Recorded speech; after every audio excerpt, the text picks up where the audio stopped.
Hello, and welcome to the 2015-16 NFHS Soccer Rules Changes and Instructional Presentation.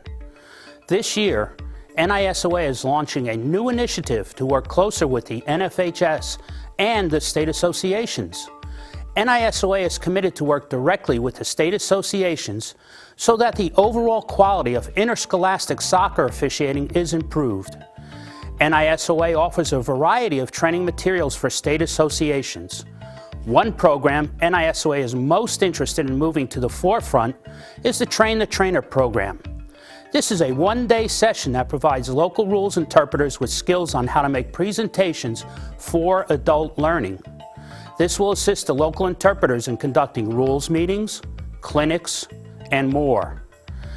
NISOA has a variety of lesson materials that can be used at local interscholastic clinics that focus on high school soccer rules, mechanics, and game management. State associations can request this lesson material at any time. To help move this initiative forward, NISOA is pleased to announce the selection of Dr. Ross Malone as the new interscholastic director. Ross has a long history of working with high school soccer in Kentucky. As an NISOA national clinician, Ross has worked at the 4-day residential training academy that NISOA holds each summer at Elizabethtown College. Ross's experience and enthusiasm should be a great benefit to the relationship between NISOA and NFHS. Now, it gives me great pleasure to introduce Mark Koski, NFHS Director of Sports, Events, and Development. Thanks, John, and thanks to the NISOA for working tirelessly with the NFHS on the production of this annual video presentation. As John stated, the NFHS and the NISOA have a long-standing relationship that continues to grow. Also, I especially look forward to working with Ross. Each year, the NFHS sends out a rules survey to coaches, state association administrators, and referees. This survey focuses on last year's rules changes, points of emphasis, and the items that have been brought to the Rules Committee attention. The NISOA posts a survey link on the NISOA.com website so the 5,500 NISOA members have an opportunity to respond. The responses are summarized and presented to the Rules Committee during their January meeting. The Rules Committee reviews each proposed change and makes recommendations for changes to the NFHS Rules Review Committee and its Board of Directors. This is how a new rule is implemented. The Rules Committee composition is diverse and represents all sections of the country. This ensures that all proposed changes are reviewed from several different vantage points and the best possible recommendation is made. The 2015-16 NFHS Soccer Rules Committee is our chairman, Bill Johnson from Marshfield, Massachusetts. Our Section 1 representative is Steve Beals from Hudson, New Hampshire. Stan Latta from State College, Pennsylvania is from Section 2 and a new member of the committee this year. Dr. Joe Mangione from Silver Hill, Alabama is our Section 3 representative. Todd Tharp from Boone, Iowa is another new member of the committee and represents Section 4. Doug Epps represents Section 5 and is from La Vista, Nebraska. Our Section 6 representative is Mike Clark from Oklahoma City, Oklahoma. Our Section 7 rep is Malcolm Brazelton from Chino, California. G. Scott Lockwood from Helena, Montana is our Section 8 representative. Our NFHS officials representative is Steve Harvey from Cave Springs, Arkansas. And our NFHS coaches representative, Monty Hawkins, joins the committee this year and is from West Lynn, Oregon. In addition to the basic rules of soccer, the NFHS Rules Book focuses on player participation and safety. NFHS encourages as many athletes as possible to have the opportunity to play, thus gaining valuable life lessons from participating in interscholastic soccer.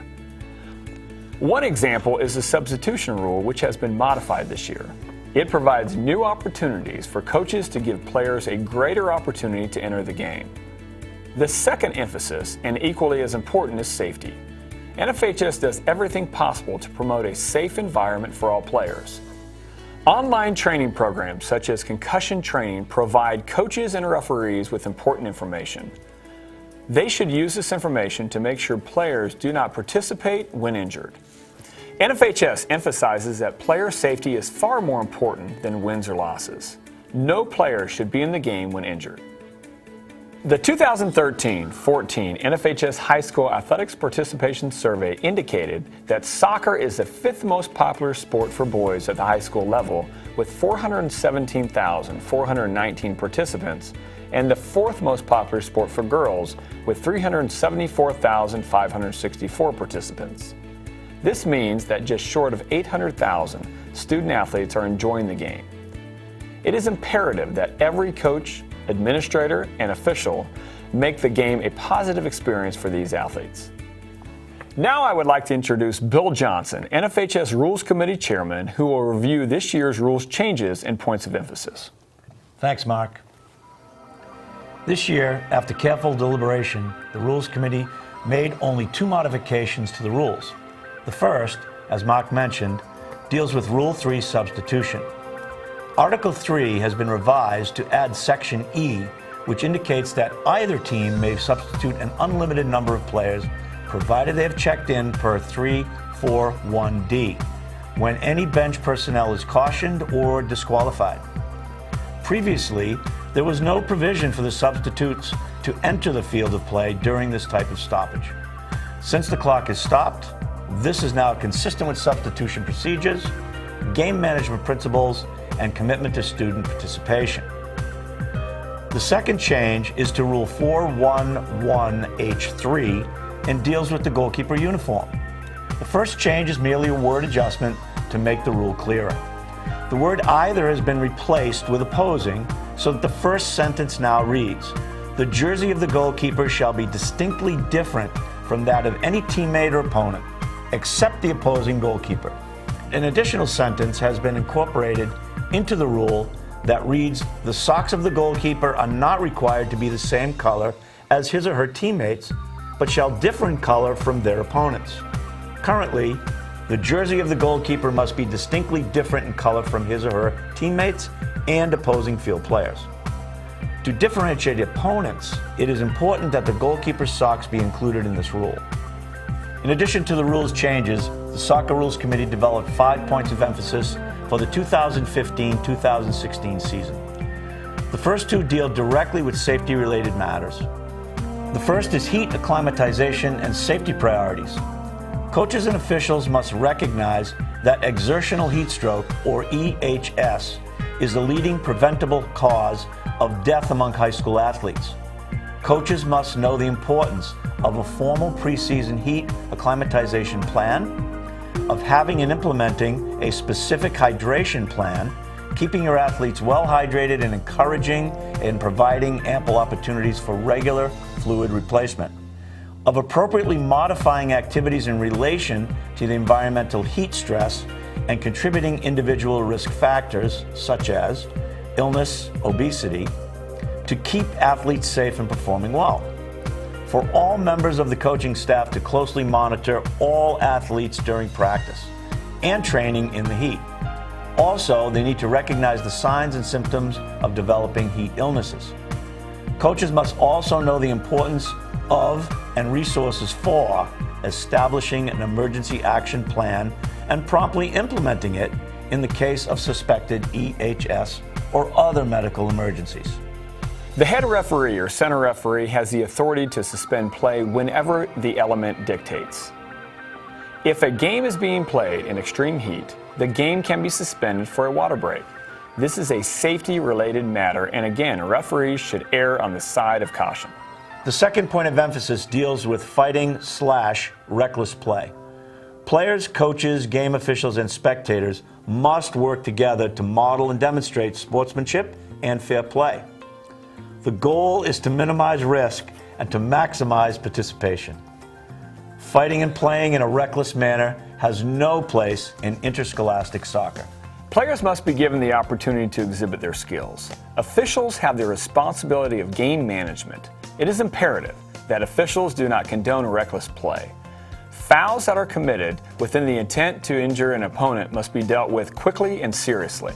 If officials allow any type of reckless play, the chances of escalation and fighting will greatly increase. If a player acts in this manner, they must be cautioned or ejected. Again, player safety is the #1 priority. Tape or similar materials on socks is being emphasized this year. If tape or a similar material, such as stays or straps, is applied externally to the socks, it must be of similar color as that part of the sock to which it is applied. In other words, the home team may use white tape or material and the away team a color similar to the color of the socks. A note to officials here. Remember, the head coach must advise the referee in advance that all players are properly equipped. This includes the tape on the socks. Preventative officiating methods should be used. If an official observes a problem with tape prior to the game, have it corrected before the game starts. This will eliminate the potential of issuing a caution for illegally equipped players. Communication is a point of emphasis for officials.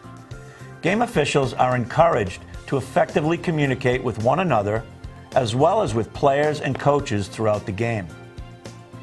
Officials must communicate in a professional manner. Emotions cannot be brought into play when talking to players, coaches, or administrators. The most successful interscholastic officials are the ones who communicate effectively with players and coaches during the game and use this tool as part of overall game management. The last point of emphasis deals with the goal kick. Players opposing the kicker shall remain outside the penalty area until the ball has cleared the penalty area. Thanks, Bill and Mark. The NFHS Soccer Rules Committee works throughout the year to make sure the rules are appropriate for the high school game. Also, when there are questions about a ruling, both Mark and Bill do an outstanding job in providing the proper interpretation in a very timely manner. As Bill stated, one of the points of emphasis is communication. The officials' communication should begin before the referee team enters the field. A pregame by the officials will help them work together as a team during the match. Also, an initial meeting with the coaching staff from both teams prior to the game beginning should be kept short and the conversation minimal. The coaches are busy preparing their teams and do not have time to chit-chat with officials and share war stories or make comments about the opponents. Another critical use of communication during the pregame is with the timekeeper. You're the timekeeper today. When I go like this, make sure to stop the clock, okay? The center or head referee must go over the duties and responsibilities with the timekeeper.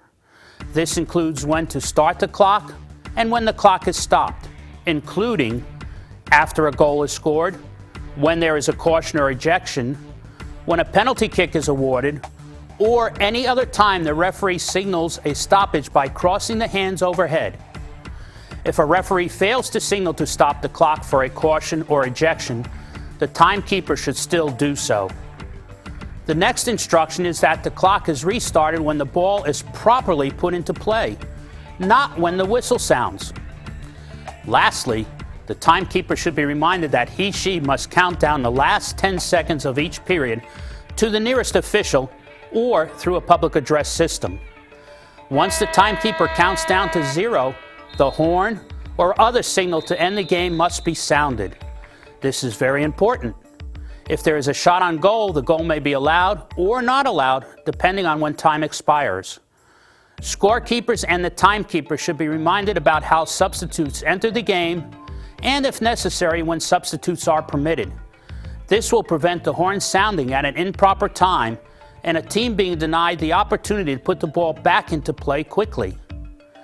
Communication during the game with players, coaches, and fellow officials greatly assists in game management. Many officials use the phrase that a quiet word to a player that is exhibiting improper behavior during the game goes a long way to prevent future problems. Every official has their own personality and has various methods of communication skills to assist with game management. It is important that no matter what method is used, it should be professional and in an appropriate manner. Proper and timely communication with coaches can also assist with game management. A quick word to a coach to resolve a potential conflict can prevent that coach from becoming a distractor to the game. This type of communication should not become a long debate. Debates and arguments never result in positive outcomes. Communication among officials is also critical. This could be eye contact, hand signals, or verbal exchanges. Teamwork is critical to success and the outcome of the game. Lastly, post-game communication by the officials should be limited to verifying and signing the scorebook, thanking the timekeeper and the scorekeeper for their assistance, and leaving the field as a team. Officials should not remain at the game site any longer than necessary. Also, this is when the lack of communication is the best policy. If spectators, news reporters, or others begin questioning the officiating team, each member should remain silent and depart professionally. Responses during this time will only result in misquotes and future problems for the officials. This concludes the 2015-16 NFHS Soccer Rules presentation. Thanks to Mark Koski and Bill Johnson for their hard work throughout the year and their commitment to high school soccer. Have a great year.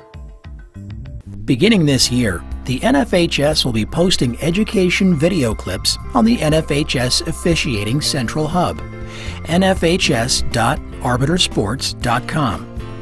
NFHS Officials Association members are able to view these clips as part of their membership. Access to NFHS Centralized Officiating Educational Content, NFHS Central Hub, is exclusively for high school officials and coaches. Features include searchable NFHS Rules Case Database, other NFHS publications, PDFs or 3D manuals, video and animation of NFHS rules and mechanics, Officials Forum, secured discussion area for officials regarding rules, mechanics, and other officiating topics, feature articles on officiating, archived past issues of Officials Quarterly, and integrated feature and sport-specific articles on the NFHS Central Hub. General NFHS Rules and Mechanics educational content. Members also have $1 million in insurance coverage that includes coverage for all levels of officiating, youth, recreational, adult, and collegiate, in sports recognized by the State High School Association. Excess general liability, excess accident, medical, and dental, accidental death and dismemberment. If you're not a member of the NFHS Officials Association, it's easy to join at nfhs.org.